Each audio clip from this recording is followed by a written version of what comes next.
I introduced a very simple piece of legislation that would nullify the CDC's mask mandate in public transportation. You can thank now, though, President Trump and the Florida judge that he appointed for striking that rule down. Hey everybody, I hope that you all had a great week. Now, as always, I want to give you an update on what's gone on in Washington, D.C. here in the last couple of days.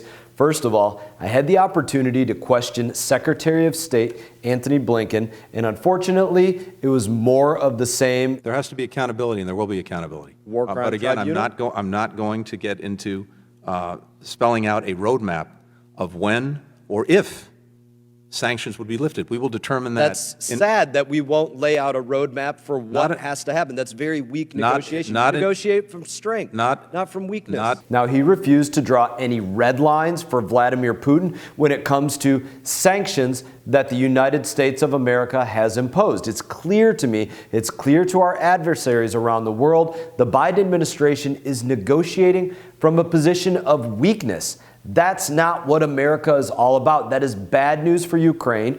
It's bad news for Taiwan. It's bad news for every other nation that is looking to the United States of America for leadership. Also this week, in the Transportation and Infrastructure Committee, I offered an amendment to get more help for our community to deal with toxic algal blooms. Now, if a community gets hit by a hurricane or a tornado or a mudslide or some other natural disaster, the Federal Emergency Management Agency, people know them as FEMA, is on the ground within days, if not even hours, to help those communities recover. But our community is hit by a disaster almost every summer in the form of a toxic algal bloom. And you know who doesn't come running in? The cavalry. The federal government doesn't come running in to fix things. They're actually the hand that creates the problem. The U.S. Army Corps of Engineers pulls the lever, releases the toxic algal blooms out of Lake Okeechobee, sends them out into our coastal backyards on the east and west coast of Florida,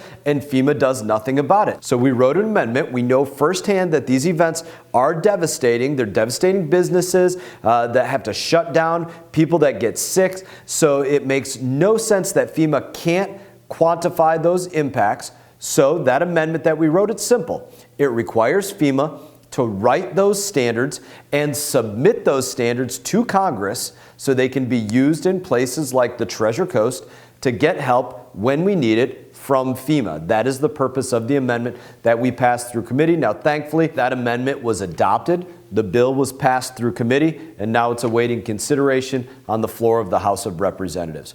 One other item, recently we got some other good news. A Florida court struck down Joe Biden's unconstitutional mask mandate for transportation on airplanes, in airports, places like that. Now, like we've been saying all along, the CDC overstepped its authority with this mandate. The judicial branch finally confirmed what we'd been saying. But then what did the administration do?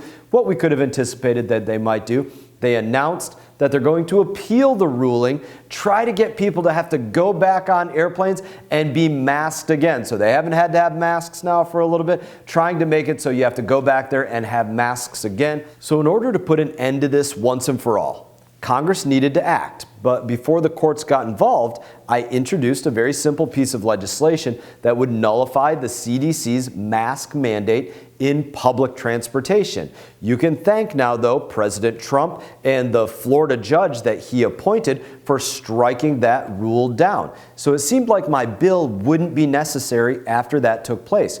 But now, what is the Biden administration doing? What we just spoke about, they're appealing. So it's clear that we do actually need legislative action in order to end that for good. So we did something that's procedural jargon here in Washington, D.C. It's called a discharge petition. It essentially takes 218 members of Congress to sign a petition that will force Speaker Pelosi to hold a vote on that specific bill. The bill already has about 129 supporters for that discharge petition. So we've got the momentum on our side. We're working on getting that put into place. In that, I'm going to keep you updated on everything else that we do here in Washington. As always, it's an honor to represent you here as your member of Congress. I look forward to seeing you all around town.